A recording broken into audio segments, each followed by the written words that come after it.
sa mga anak. Tandaan niyo po, di naman kayo pwedeng magkasama habang buhay ng mga magulang niyo. May hangganan yon. Yung panahon na naririto sila, may hangganan yon.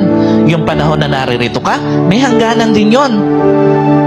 Alam niyo po, yung panahon na pwedeng ma-enjoy yung presence mo ng mga magulang mo, lahat yun may hangganan.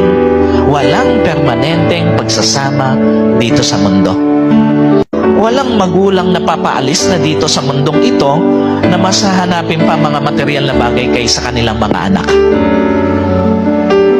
Kasi nga, as people grow old, mas kumukonti na lang yung gusto niya sa buhay.